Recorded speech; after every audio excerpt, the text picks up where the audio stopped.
month and a half ago, when they were gung-ho about getting a demo permit, said, I can't authorize a demo permit unless I have that fire prevention manual in my hand. How are you guys gonna handle this stuff? So they submitted the permit the following day, and I told them, don't bother even submit the permit unless you got the manual, because that's the only thing I'm gonna review. I mean, it's a demo, it's a big deal. I'm gonna review the fire prevention part. They never submitted it. And they were told and told and told, and finally we got pressure because this former assistant city manager is the liaison with the county on that project. We got so much bloody pressure that they managed to talk the captain into saying, well, we'll just get it later. So they got their permit. That's scary. Well, that's government for you, you know? Whoever's at the top of the food chain. Top of the food chain. We've issued a permit, or gonna be issuing a permit for that outside construction hoist For Eastland? for the Eastland. Yeah. Boy, their job trailer's huge down there. They tried to get, the company that was gonna put it up just thought they could come in and put it up, only I ran into the guy that said, oh, we can't do that. Without any licensing and permitting? Yeah, you gotta get licensed people, and he says, I got my brother's licensed, and he had to get a permit, and he had, because he's putting it into another code, so I had to give him a variance from our code to that code, and Yeah. Well, they got a permit from us, but again, they still gotta come to you, and we've told them up front that we've had probably 5 or 6 major meetings with them, and from the get-go, we said, you better sit down with Stan Quinn, Fire find out what marshal. you need on that. well, the other thing is, because This is him. he said, well, I'm gonna be using the elevators inside the hotel. Okay. And so, he didn't have a clear idea, and I said, well, their certificates are good until the end of February. And then he got interrupted, but I didn't have time to tell him that once he starts removing his smoke detectors, elevators won't be able to be run the same way they've always been run. Yeah, so I think what they're gonna do is they're gonna change those out for heats. During the construction. Okay, That's my suspicion, because the captain pushed to have them put heat detectors, because they're gonna demo the sprinkler system out of it too.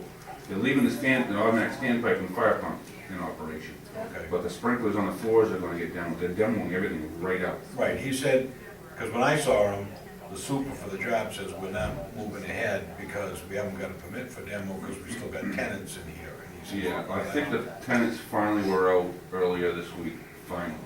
I'm not certain about that, but that's what they told us was gonna happen by the 1st of October. But they're really complaining about putting heat detectors up there on those floors. They're gonna have a fire watch running the building 24/7. We require it because of the size of the building Yeah, and size the of location." And they still have the manual Pole Stations Act, and I told them they're gonna have some sort of evacuation alarm on each floor, so if there happens to be a worker up there, they'll know they need to leave. So we might, still talking to Cat, we might waive the heat detectors for the whole floor, except for, the detectors for the elevators. Now, the elevators on the other end, I don't know that those are getting rebuilt. The main elevators are getting redone. That was my understanding. Yeah, and then the service car, down in the old service car, that's off those 3 front ones, Mm-hmm. that one there is supposed to get completely demoed and rebuilt. And- It's the one that's on the far end, all the way down to the bottom of the hill, that they're still using. Yep, and if he's using that, then, and you guys want heat detectors, that's fine with me. Once they get put in, then they've got to retest them to make sure they're still working properly. Now, let me ask you this, they've got a code for the elevator to go to the roof, the penthouse. You hit roof and then you get 913. Is that a standard thing on those elevators? Is that a standard code, or is that, so we have no idea if we go into it? You go into it, you hit, put it on fireman service, Yeah, I know that'll override anyhow. override it, and you can go up. But like if we're, our ambulances don't have fireman service keys.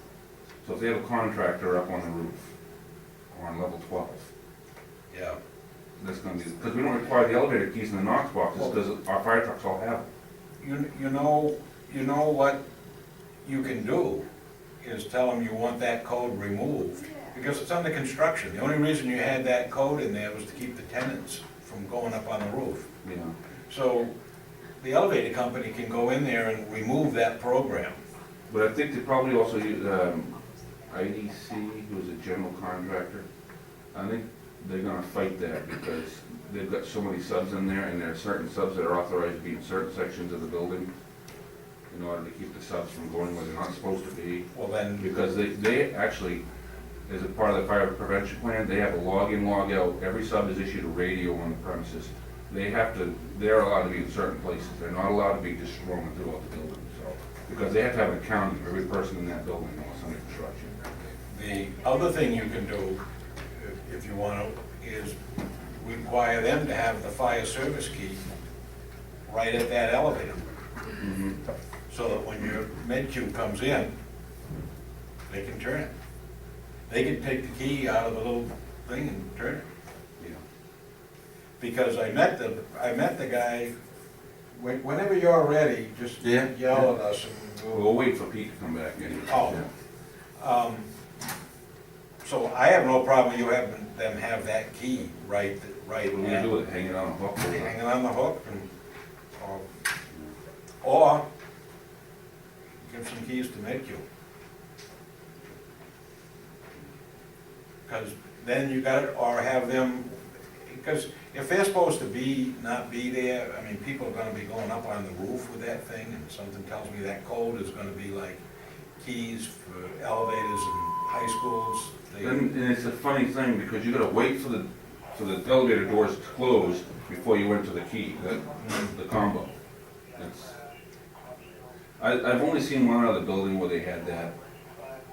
They did that down at Fort Canal Plaza because it was vacant on the upper floors and they didn't want People wandering up. street people sleeping, because they found street people.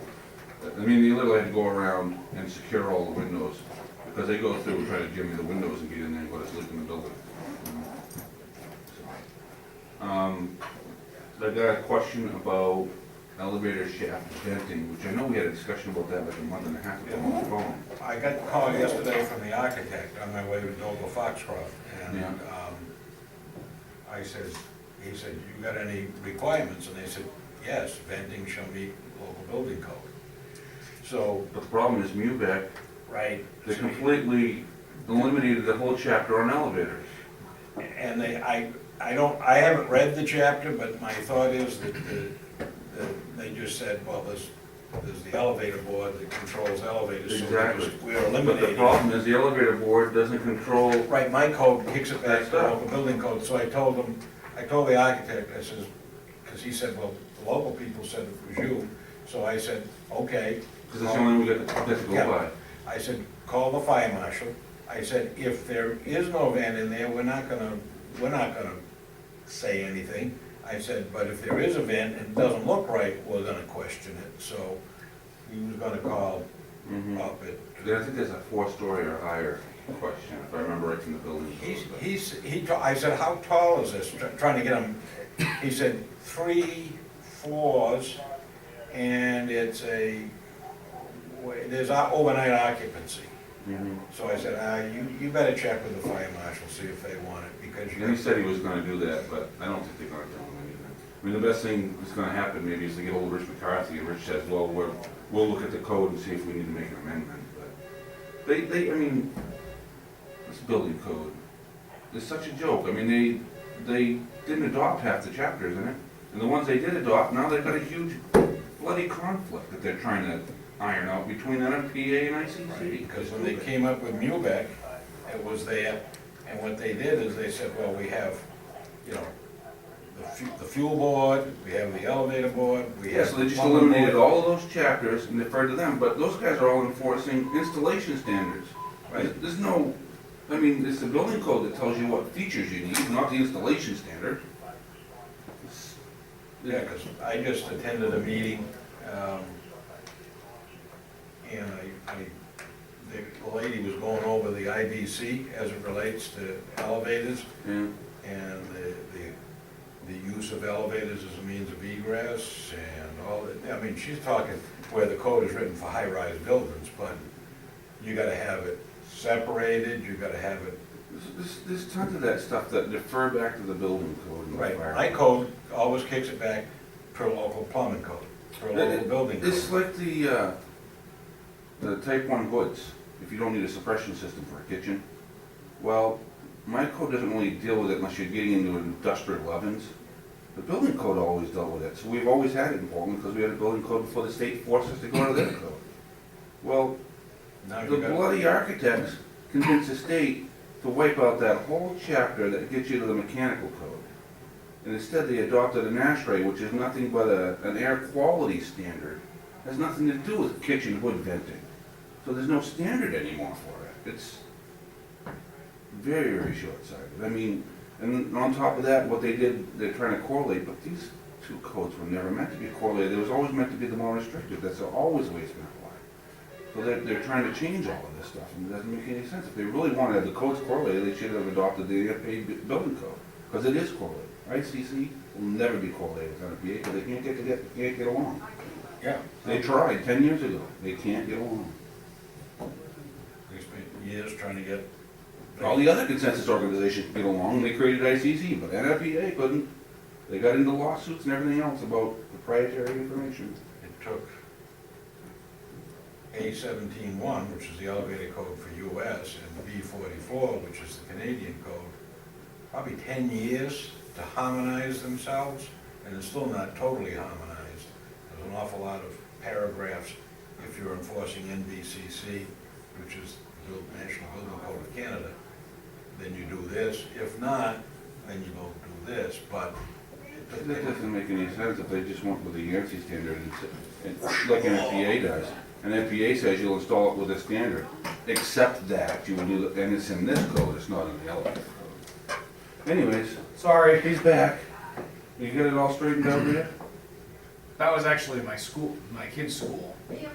The educational system is just unbelievable. They're so bent out of shape on these scores. You have any kids in grade school? Yeah, second, Yeah, mine's in second grade too, and they have these, it sounds like kneecap, but it's not kneecap, it's something cap. And the kid has to like test out at a certain level, or the school doesn't get funding, so they're bent out of shape on these test scores, but our school that he goes to totally sucks. Because like, they don't tell you, hey, your kid's gonna have all this testing next week. So you run like, so we went to the Freiburg Fair Monday night, and we got home at like 11, yeah. and then Tuesday you had testing, it's like. He's falling asleep in the middle of his test paper, right? Yeah, and then now the teachers are like, well, and they sent home one of the testing sheets, and I freaked out, because I'm like, what the hell is this? I mean, there's like all these like notes all over it, I'm like, my son is like flunking out of school, what's going on? And they're like, oh no, your son is a star student, and I'm like, well, why'd you send this Well, paper they home? don't- Why don't you explain it to me? They don't score kids like that anyways. When we went to school, you got A, B, C, D, or Well, F. they don't even do that They now. don't do that. Improve. It's P's and E's and And P it's like- pluses and. Satisfactory, It says it needs- it unsatisfactory, says- that meets the standard. Yeah, They it don't, says they on don't it, and- score any of the papers anymore. No. It used to be you got a paper back and you had a Everybody grade gets a on it. ribbon, everybody's a winner. my grandson came home, and he's doing math. So I'm watching him do division, and multiplication, and I'm looking at this, and I'm saying, what are you doing? He said, well, show me how you multiply. So I did it the way I'm taught. Yeah, they have a new way now. Oh, no, that's not, he's doing this, he's block over here, and comes out with the Oh, he's same doing answer. plotting? Yeah. But I'm like, okay. So that was the teacher, she was Most all of the kids freaking can't out. add anymore anyways. My sister was 10 years my junior. She repeated senior year twice because my mother forced the school to do it. She still can't write. She's got a high school diploma, but you cannot read her writing, she cannot They don't spell. teach cursive anymore. Cyrus was, because we showed him how to write his name in cursive, and he's been writing it on his top of his tests. his All name all in that cursive. stuff, The teacher LOL said, and all of that, that's her primary language. You can't do that. And she misspells the LOL, so. Have you seen the Declaration of Independence? Are you teaching kids not how to read cursive now? Because that's what it's in. All right. Sorry. What we have here is, I'm really just gonna open it up to questions, but I'll show a couple of videos. We can look at some of the inspections that we looked at for 264 State. We can also look at some, if I have it here, some slideshows from downtown walkarounds, because whenever I go to many cities, I always do downtown walkarounds on my own, and I photograph a lot of your fire escape down here, just to see how old it is, what's the average. On the fire escapes, have people been maintaining, am I finding a lot more original hardware? Because a lot of your fire escapes in your area is gonna be 50, 75, if not 100 years old. And when you look up at them, you're gonna find them that they don't have any maintenance. They have some paint on them, and sometimes no paint on them and no maintenance. But a lot of times, you're gonna get some of them with paint on them, but no maintenance, meaning all the original hardware or rivets are gonna be there. So, let's start off with a couple things. All these classes I'll then show you already exist, because we've done classes from Portland, Maine to Portland, Oregon, Chicago to Texas, Washington DC to San Diego. So we've done these classes and we've recorded them and we put them online so that you can always go back and review. I got a recording going on now that you can actually use this for whoever didn't make the class. I'll send you the link to it, send it to them. We started the National Fire Escape Association for that purpose, and that is because we happen to house, and it's funny that you guys are talking about the NFPA and all these, we by default started housing so much information on fire escapes because nobody else was looking for it, so we found it. And I've been at this since, I'm 51, I've been at this since I was 11 years old with my dad, meaning in the ornamental ironwork field, and then I shot off into fire escapes only. And my first customer, my best customer was Harvard University, and then from that knowledge, I got so much information that I found that this is a national problem. So what I said, let me start gathering this information, start recording and documenting this information, and then just recently this year, it's still under construction, it's called the nationalfireescapeassociation.org. You go there and all our video and all our seminars are there, just click and it'll take you to a class somewhere. And a lot of times after our class, we'll do a downtown walk around and we'll actually test you on what you just learned in class to say, because you don't have to walk them anymore. From the ground, you'll look up and you'll be able to instantaneously say this is in good order or not good order. Just the same way you inspect your fire trucks and say that the ladder is bent and you don't have to get on it to say it's bent. Your hoses, you'll be able to look at a hose. We're going to teach you all the tricks. But the main key here is we're going to teach you what you've been doing wrong as an inspector, what the engineers have been doing wrong as inspectors, and what the vendors have been doing wrong as repair guys. Once we tell you what the 3 problems were and what the 3 answers are, then she's going to self-correct slowly. Took 75 years to screw this thing up. It's not going to take 75 years to fix it, but there is some things that have to happen. The codes are already there, and we're going to go right into the codes and say they're there. Don't have to change anything, but if you want to modify the codes, either using local ordinance, fire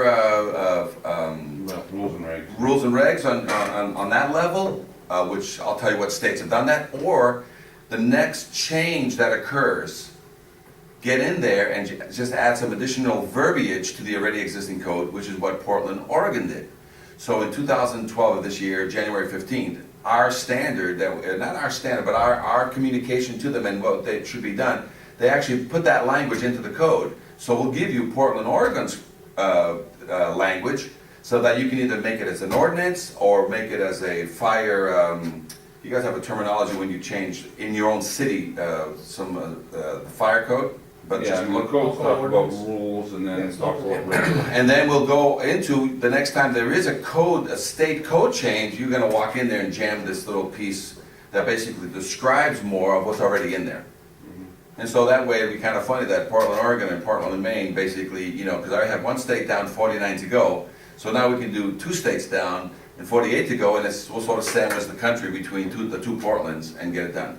So, the first thing that I'm going to show you guys is the But right now, firefighters are taking down Connecticut, lines and rolling up the hoses. Bridgeport. But Just earlier happened tonight, about when they 6 months pulled up, ago. there were flames coming out of the side of the building. Firefighters say it was one of the scarier moments because when you pull up to a building and you see children and mothers hanging off the side of the fire escape, smoke swirling around them, they said that's scary, scary stuff. They got up there, they got the ladders up, and they said nobody got hurt. The fire escape, there was 3 or 4 people hanging off the fire escape. They couldn't get off. They were just on the fire escapes. I had people hanging in their fire escapes at the rear of the building, and on this side of the building, we had a bunch of people on that fire escape. About 50 people were displaced inside this building. Our firefighters say there's good news tonight. It looks like everybody will be allowed to go back in except the one unit where the fire was in. They said that's good luck to them tonight. I'm Bob Wilson, on the scene of Bridgeport, News 8. Now, the problem they had was it didn't continue to ground, right? The fire. No, they had ladders. and you just saw a little 6, 7-year-old, 8-year-old girl trying to get down a ladder that wasn't coming down. All right, because when they were interviewing the chief there, it sounded like they were on the fire escapes and couldn't get off, he said. Yeah, because the ladders weren't working. There you go, so it didn't continue to go around. Right, I mean, the ladders were there, but they were inoperational. Yeah. But the main point that I always show this slide is to basically say, is this a firefight or a, what you guys call a, when you arrive, when you have people stuck on the building, are you, it's not, you're not fighting the fire, it's a rescue mission. Those valuable 3, 5, 10 minutes of time, rescue mission, what's the fire do for you? Wait, hang out? It basically could be the difference between a salvage, keeping the building or losing the building, because as you're sitting there, you know, the fire escapes are made for self-evacuation. They're not made for you guys to use. They're made for people to get out of the building themselves, and then when you get there, you guys have all these ways to get into a building other than a fire escape. You actually use the fire escape in case all hell breaks loose. You use the fire escape for the same reason, for self-evacuation. Or in some cases, if you don't have time, don't have ladders, don't have the equipment, you use it to get into the building. But the last thing you ever want to do, get into a fire escape, is help people get off the fire escape. Because now, it's a rescue mission instead of fighting fires. And those valuable minutes could be the difference in people's lives and the building getting out of control. So, you guys remember the Station 9 fire? Down in Boston, right? 2003? Yep. Wasn't You remember- Boston, but Say again? he wasn't lost in. I'm sorry, down in Rhode Island. West Warwick. Channel 7 called me back in 2003, called everybody, looking for some information on fire escapes, because they wanted to do a little 1-minute piece on fire escapes and say, hey, in case of fire, learn, evacuation plans, learn how to get out, take care of yourself, and they sort of wanted to tie in fire escapes. I told her, Hank Philippi Ryan, I said, hey, do you know that 75% of all the fire escapes I look at don't pass inspection? She goes, no, I don't believe that. I said, you know that at least 50% of those that I look at have some sort of life safety issue associated. She goes, no, I don't believe that, because we have these codes, we have these laws, and if you flip your book around, that's what happened in 1972 in Boston to change the code from fire escapes must be maintained at all times to every 5 years, prove it to me that the fire escaped. So she goes, no, the code's in there. She goes, oh. I said, let's go down to the theater district down by Wilbur Theater and stuff like that. Like you have a theater district. I said, I gave her a 15-minute training. I said, this is what a bad gusset looks like, full of rust. That's what a falling tread looks like, and that's what blown cement looks like. Pretty simple training, right? And then I said to her, now, let's go look at fire escapes. She goes, show me some fire escapes. I says, no, pick any one you want down here. We'll walk all these alleys, and you tell me which ones in your eyes pass. So she walked down, and her 1-minute show that she wanted to do turned into about a 4 to 5 minute piece. And this is what she came up with.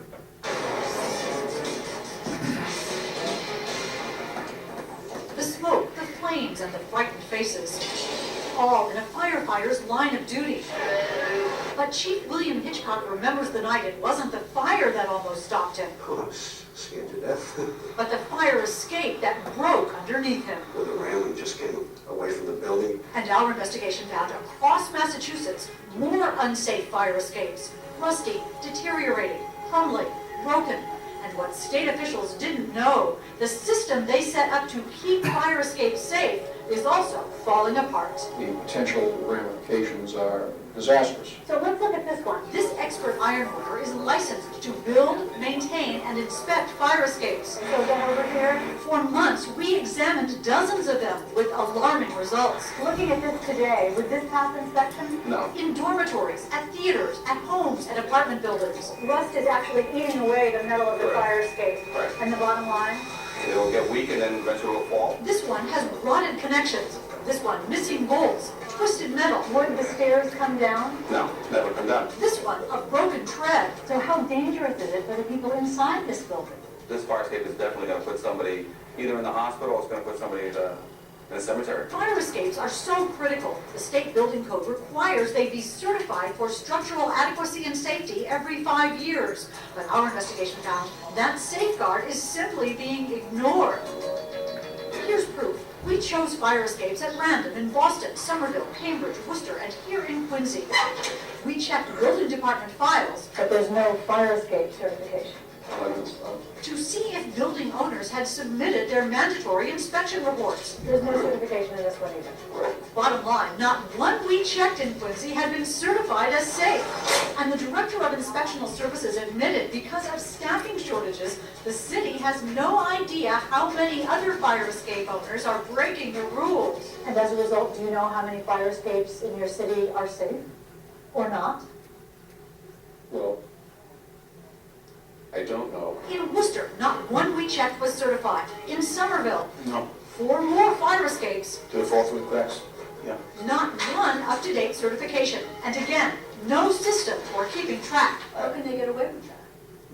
I guess the shortest answer of all is because we don't have the resources to sit here and follow up on these things. If structural deficiencies are reported, local building inspectors can actually evacuate residents until repairs are made. Yeah. Did you talk to us on camera about this? No? But when we surveyed 24 more communities, most admitted they had no idea how many fire escapes were certified. In Taunton, inspectors told us they haven't seen a certification in 25 years. Northampton officials said it's a cold day in hell when that happens. In Cambridge, too, not one of our test buildings was certified, and the official in charge would not come out to discuss it. In Boston, where there are more than 8,000 fire escapes, again, according to inspectional services, not one we checked was certified. Officials know they are required to enforce the building code, but they admit they don't always know if owners are breaking the law. The building code is being ignored. Right, but it's difficult to write a violation when you don't have knowledge of something like that. But state officials say for a critical issue like this, communities should know.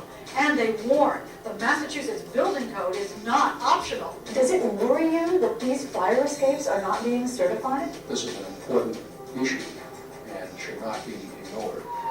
That's because after the smoke and flames begin, it'll be too late to learn you've got no way out. I can't stress it enough, Hank, that these things have to be maintained and someone's got to be watching. As a result of our investigation, state officials will now issue an alert to local inspectors.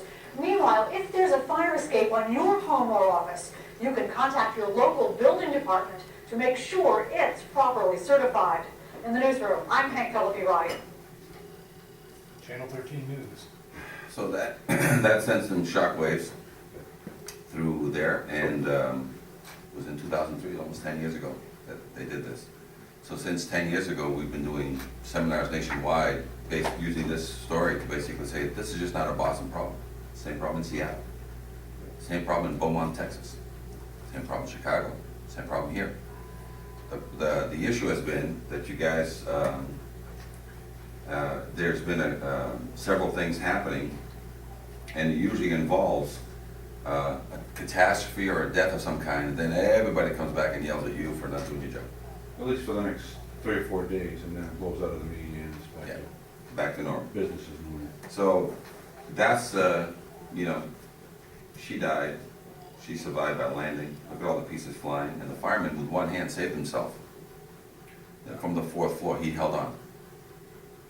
And he's alive today. They celebrated the 40th year of this event just recently. All the codes are there. That's what we're going to talk about today. We're going to tell you what we've done to answer these problems. The best code that says it the easiest, NFPA. Which code you guys use? The NFPA. NFPA? Then perfect. The authority having jurisdiction shall be permitted to approve any existing fire escape that has been shown by load test. We'll stop right there. That's it. So right away, how do you guarantee all the ladders on every truck in there? Load testing just like we do our ground ladders on our fire trucks. Exactly. So anything else? Can we wink it? Can we opinion it? You guys want to start taking opinions on those things? I don't have an opinion. Would you allow somebody to, somebody from the legislature or somebody from, just to come in and say, you know what? This is just too much money load testing these ladders. From now on, we want your best guesstimate on those. With all the firemen just basically say, not a problem, yeah, let's save some dollars and let's not load test anymore our fire escape truck ladders and our standing ladders. Would you guys just stand by and let that happen to save money? Well, It's your last line of defense, right? For you guys, right? Okay. Fire escapes is the second means of egress on every building. So forget that the fire escape is on the outside. Let's put the staircase inside. I've just gutted my building up here in Portland, and I said I needed some extra closet space, and I took out my second stairs in the back, because I needed to expand my closet. Would you guys let me continue occupying that building? As soon as you found out? 'Cause I didn't tell you, by the way, I just did it.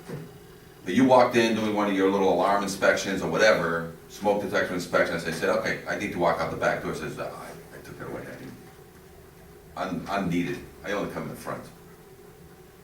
Would you let me occupy that building, or you shut it down immediately? Shut it down. Well, I've got fire escapes in your city that don't have an interior staircase. And the exterior staircase is totally gone, it's not even existing, so let's just, you only have one way into that building, which is 264 State, then we should shut it down. But the problem with fire escapes is it doesn't happen. People think that there's still enough left on the fire escape, it's almost like a parachute that, you know, whatever you can't use, you'll just jump from and somehow you'll float to the ground. But fire escapes, that's the problem. They're the bastard child of egress. And they were good 25, 50 years ago. They're no good today because they still have their original hardware. And in a particular building, you're looking at a building that's already gone through 2 or 3 window changes since it was put up. It's gone through 2 or 3 roof changes since it was put up. It's gone through 2 or 3 boiler changes since it went up. It's gone through 2 or 3 electrical changes since it was put up. And it's gone through some, but you know what never got any attention? The fire escape. Ever. Ever. And so all we do is basically make you aware that that occurred, and let's find out why that occurred and how it happened. But shown by load test or other satisfactory evidence of strength to have adequate strength. We're about to tell you what other evidence of strength is, because we're not here to push load test on anybody.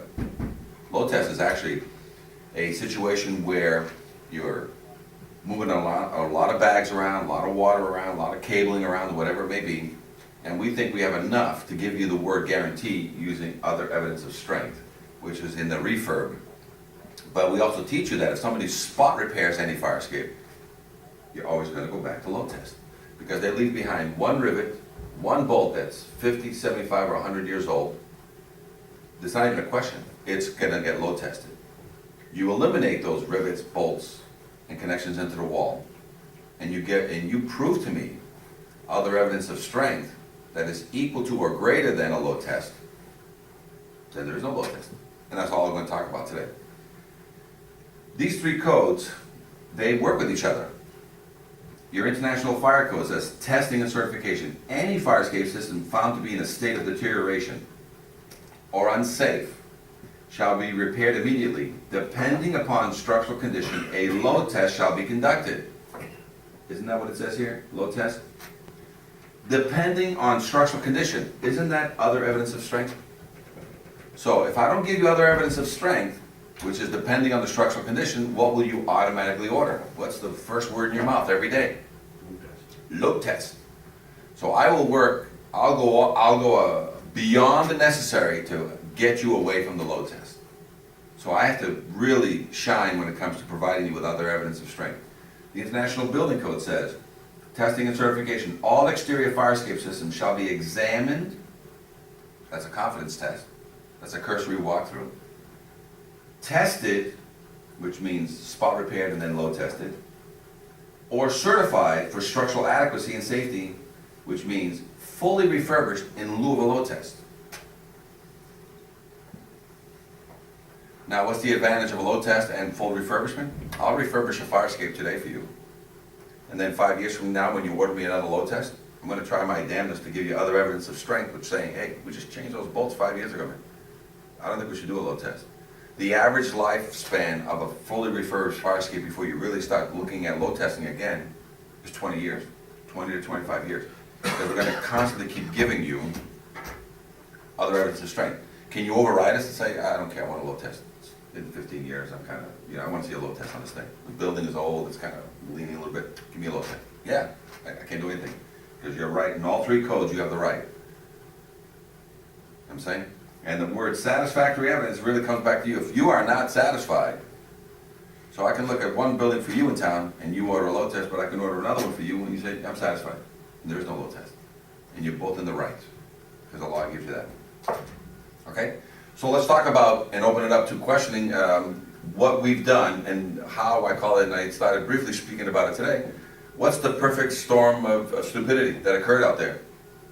Sadly, it started with you guys. You and building inspectors. Because you wrote nice violations. Guess what you wrote? For 25, 50, 75 years, every time you walked up to a fire escape. First words on a violation. Give me a letter. No, you have to do that. Oh, don't go there.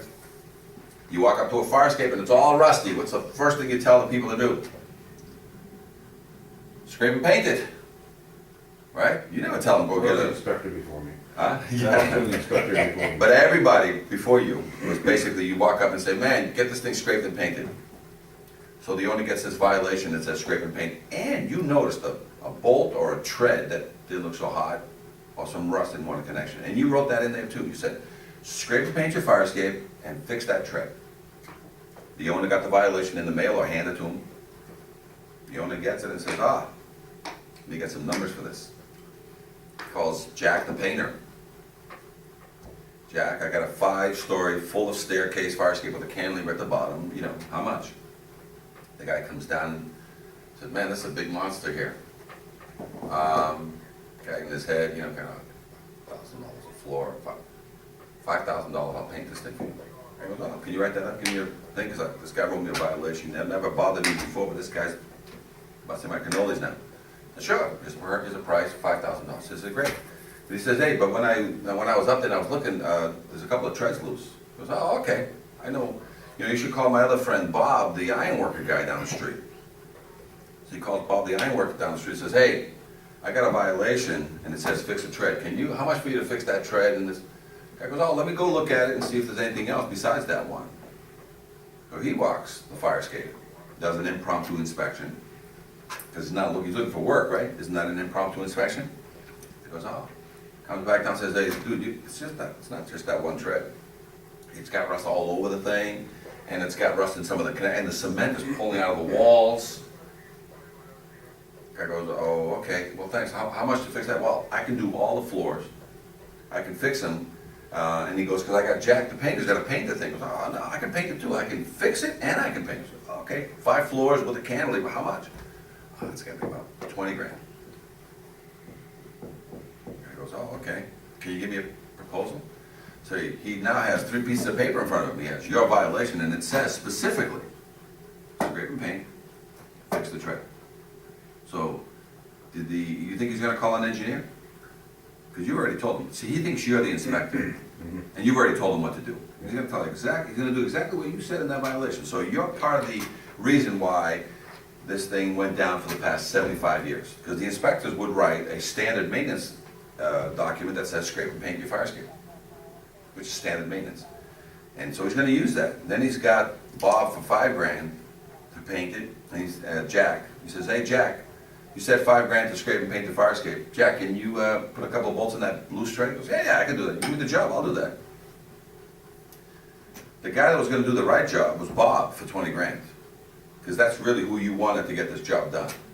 But the owner now took advantage of that, and he said, okay, I've got this document that says scrape and paint it, so he does. He gets Jack to do the scrape and paint, fix that one tread, and then as soon as he's done, oh, by the way, do I need a permit to scrape and paint any fire escape? Not by the fire department. Nobody needs a permit. Nowhere in the United States do you need a permit. So who else have I eliminated? So we're not calling the structural engineers to come and help us, which you thought was going to be the natural step for this guy. And we're not pulling a permit, so who's doing the job? Is it really a painting guy with a license and insurance and workers' comp, or is it a landscaper guy that's going to kind of wing this thing? Maybe whoever does it for the cheapest price, Does he need a permit or insurance or anything? not to paint. And with today's EPA rules with lead laws, you think that's a concern for these people today? But we're still back in the day. So he gets it all painted, pays the guy his 5 grand, which is, I'm already going high on the number on the 5 grand. And then he calls you and says, hey, I've taken care of your violation. Can you come and see it? You're very busy. You got a lot of things. And not high on your priority is walking 5-story fire escapes. Because you said that. in case of fire, don't use the, Fire escape. who told you that? The other guys. The gray-haired guys, right? They said, hey, let me give some words of wisdom over here to Ben. Ben, in case of fire, never use a fire escape under any circumstances. Because a buddy of mine fell through a tread, another buddy of mine, the railing let go, another buddy of mine, they got horror stories, and they say, don't, rule of thumb, never use a fire escape.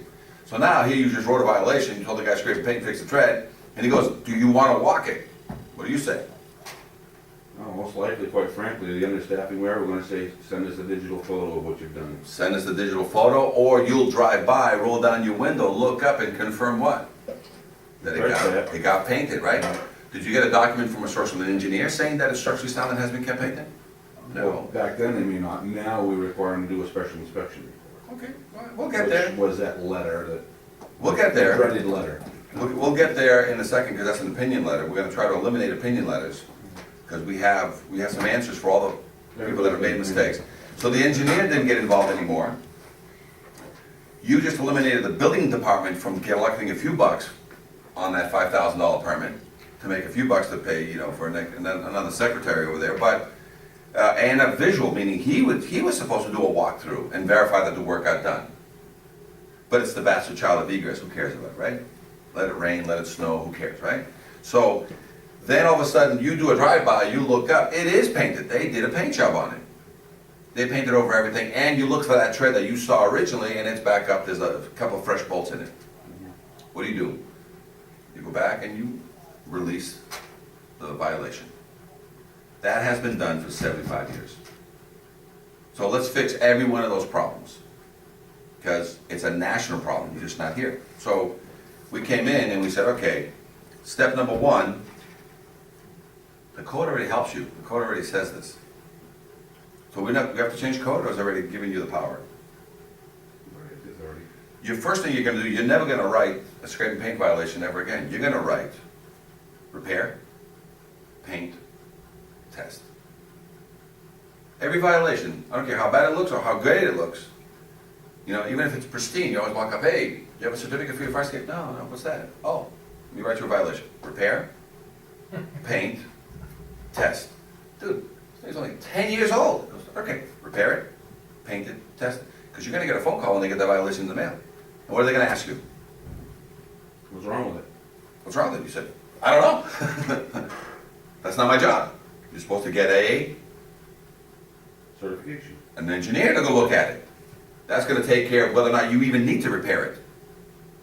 The second thing you need to do by code is paint it. So what's paint mean? You gotta get it painted. I can just have anybody paint it? No, because your fire escape is older than 1978, and the crazy EPA came in and said anything older than 78 presumed to have lead. So just make sure whoever touches it just has an EPA renovator's license. Do I need a permit?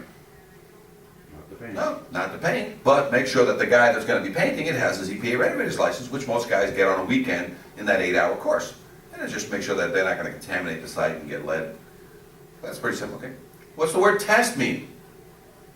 Oh, test means that once the fire escape has passed the engineer's review, and he's passed the confidence test on it, saying there is no rust in any of the internal connections, we can proceed to a load test. What's a load test? Load test, dude, you get weights, you put, like an elevator, you put steel plates up there, sandbags up there, water bags up there, or you create some cable contraption and you yank on the thing. And if it doesn't rip off your building, you passed. And then 5 years from today, Do it again. we'll see you again. Very similar to our elevators, our trucks, our ladders. You understand load testing, right? It is a life safety thing.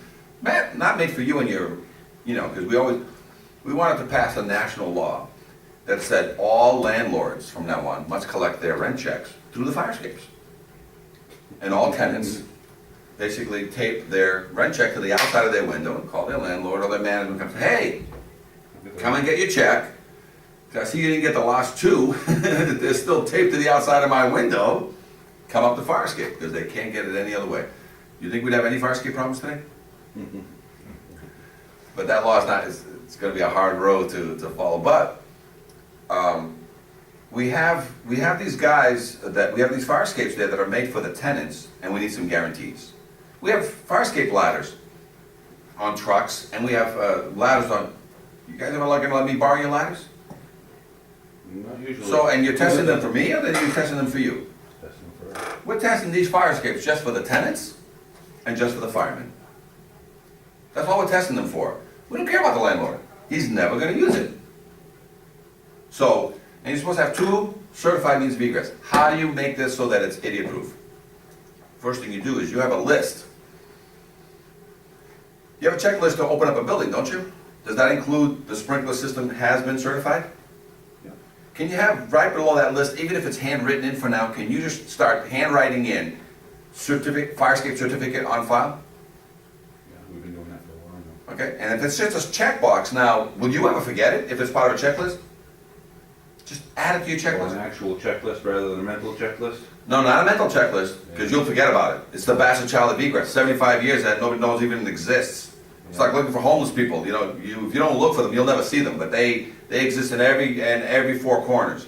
But you add it, you know, if you have a checklist to open up a building, and you've got room to handwrite in at the very bottom until you reprint your, because they're not gonna make you throw away all the boxes full of things, so you have to create a little box and then write across, fire escape certificate. And you just make it part of every one of your checklist. Will you open that building if there is no certificate on that fire escape, which is the second means of egress? Will you let that building open? Will you let that building continue to be open, because every year you do certain inspections on commercials? You know, you do your sprinkler thing, great, your alarm thing's been checked, great, you did, fire pump's been working, great, where's the certificate for the fire escape? Where's the current certificate? Because yours is good for 5 years, where is it? I gave one last year, yeah, but I just need a copy of it again to attach so I can let the building continue open. So, checklist is gonna be helpful for you guys, just to, because you can't remember this stuff, there's too much, so add it to your checklist. So, we're coming in with some ideas now, what do we do on your end so that we can get you guys to write the right way, which is repair, paint, test. Engineers, they're gonna need something, right? Because what do you want, an opinion letter? To the best of my information, knowledge, and belief, the fire escape looks structurally sound and has been kept painted. You want that? Because I'll get that same guy to, also to save money, he's gonna start inspecting your truck ladders and your regular ladders. I want him to opinion your ladders. No more expensive load tests on your trucks and stuff. It's a waste of money. Right? That's what we were doing. So now this engineer needs an exam, a paper. So we have one, and we kind of gave you an example of this already, right? Yeah. Okay. And then we need a vendor. We need the vendors to be, caught, sort of in the system. So what's the system? You're going to repair a fire escape. What do you need? Permit. Well, who's going to guide the guy to pull the permit? The engineer. What's he going to write? Is the vendor going to fix the fire escape from a confidence test? Or is it a whole new process of documenting a construction document of what the plan is going to be? Because there's only really 2 plans that he must satisfy you with prior to pulling a permit. That engineer is going to ask you, this fire escape is not that bad. We've done the economics on this one. It's really worth spot repairing this fire escape and then load testing, because it's actually cheaper for the client than a full refurb. But in some cases, he's going to tell the client, listen, I've spoken with Ben, what you really want to do here is a full refurb and avoid the load test, and you're going to get longer mileage out of this thing if you do a refurb, because this thing hasn't seen any maintenance in 75 years. So I don't recommend spot repairing this one and load testing this one. I recommend a full refurb because it's due. Most fire escapes have been refurbished in their 50th year. We're 25 years over. So we're going to have the permit process be a catch. And then the last part, because prior to signing off on a permit, what's the city code official want before he even goes out there to do a final? Special inspection report. Well, that's from the engineer, isn't it? The engineer is going to do a confidence test, a final confidence test before a final inspection done by the engineer, by the code guy. So the code guy shows up and the first question he asks, do you have my confidence test from the structural engineer who did the exam before me? The guy says, no, he's going to do it after you. What's he say? See ya. So, let's see what we got. We came up with several things to answer a lot of these questions. This one came about, this is called the Repairs and Procedures Guidelines. I was in a class and we're saying, oh, do we have to like do ordinances and do we have to do special code changes? And the guy goes, there was a state official that was in my class. He goes, Cisco, every fire department and every code department has what's called procedures and guidelines. And basically it's their cheat notes for what they're trying to do. To basically, whether it's a plumbing situation, a solar panel situation, whatever, they're like, yeah, we've read the code, but we have this little cheat note that we use for our inspectors and also for anybody doing that job. We use this cheat note. And he goes, if you generate a cheat note, a repairs and procedures guideline, and give it to people, as long as it doesn't say who to use, and as long as it doesn't try to interpret the code incorrectly, and it's a general guideline of what you really want in layman's terms, he goes, these guys can just use it to basically write violations and hand people this little paper. So we did. We created this document, we've sent you a blank of this, and it comes in a PDF or a Word document, and we've sent you both, correct? Anything that's on here you can erase 100%. But what we usually do is we come in here, and you don't have to have the National Fire Escape Association, you can just have the City of Portland. We have only your information in here. This is just an example of the one we did, but he has an actual one that we did for Portland, and has your phone numbers on it, your email, and your names, not ours. Okay? We clip this over here. This is your website. So we go to your website, and we just take a little snapshot of the top of your portland.gov website, and we drop it in here. This over here is, you can modify, this can be modified, this can be modified, and we put your code over here, and I believe we put in the NFPA code there. And we usually put not only the NFPA code, but we try to squeeze the other codes in there also, but the main code is the first one. And this is how we fixed using this. So you go out and write a violation from now on every fire escape. You say, hey, I need, oh, by the way, I want to make sure that we understand, 75 years it took to screw this whole thing up. We're not trying to fix fire escapes right now. We're really trying to identify them. So we want a status. So Seattle did that. Seattle says, you know, they made it a code that says every fire escape must have a tag. We'll get the tags last. And they want a tag on a fire escape that says, when it's white, and you guys show up in the middle of the night, and they see the white tag, 7 to 10 feet off the ground, permanently affixed, what can they do? Use it. Use it. They see a yellow, what can they do? Be very careful. Be very careful. They see a red? Stay off it. Stay off it. Does that help you in change that little mentality of, you know, in case of fire, don't use fire escape? So we're really just trying